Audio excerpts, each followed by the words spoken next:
Will you and Toure ever get along?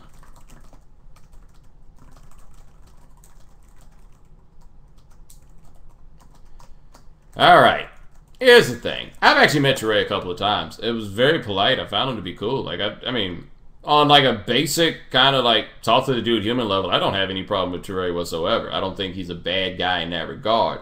I worry sometimes about some of the stuff he says and writes. Like, for example, and I mentioned this to him, and he didn't really go back and forth with me about it. And I mean, I can't pretend as though I was necessarily the most polite in presenting the point, so I'm not begrudging him this on its face.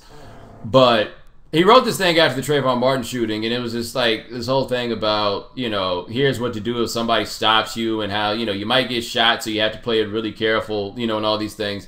And I haven't spoken to him specifically about this, but I imagine that his, like, goal in writing that, now that I look at it, because at first I was like, I thought it was pointless.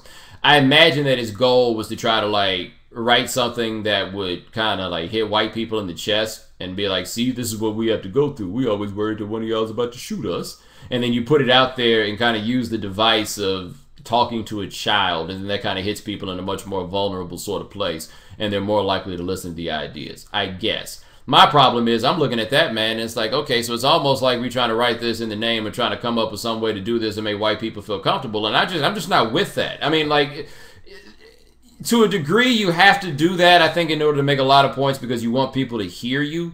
But at the same time, I didn't think that that was the time for that sort of analysis.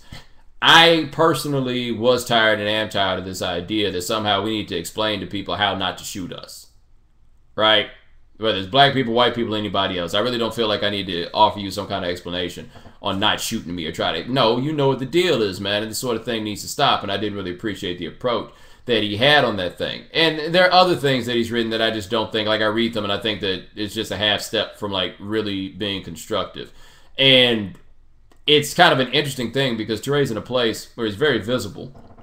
And very visible into a certain segment of the population, his opinion carries weight. Now, I'm not going to lie, I don't really know very many of those people. But he's in prominent places, writing prominent stuff and putting out books that are prominent. So this is important, you know, like this is... What he does matters. And I find from time to time what he does to fall short. And not like a little bit short, but a lot short. And so if you're going to matter and you're going to put yourself out as like one of America's spokesmen on race, and that's kind of how he's branded himself from this book and everything else.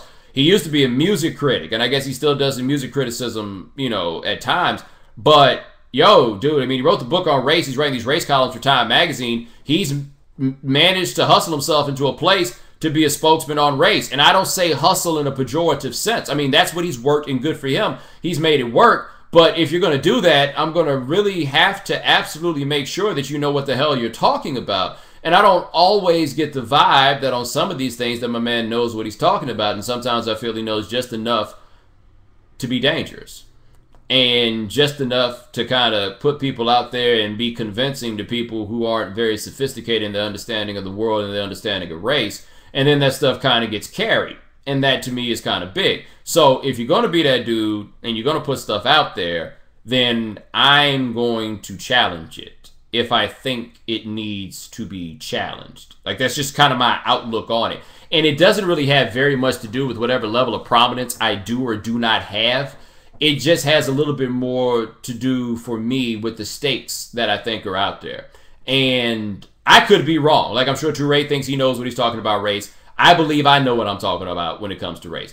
I could be wrong, right? I could be saying that I know and he doesn't know that much, and the roles could be reversed. I fully understand that I'm not the best person to evaluate myself in this regard, but I do think I know what I'm talking about, and I do think I make some sense on these things. And I do think that I am qualified and capable to kind of call to the carpet some people who are in these positions who make points that I see and sometimes find to be irresponsible.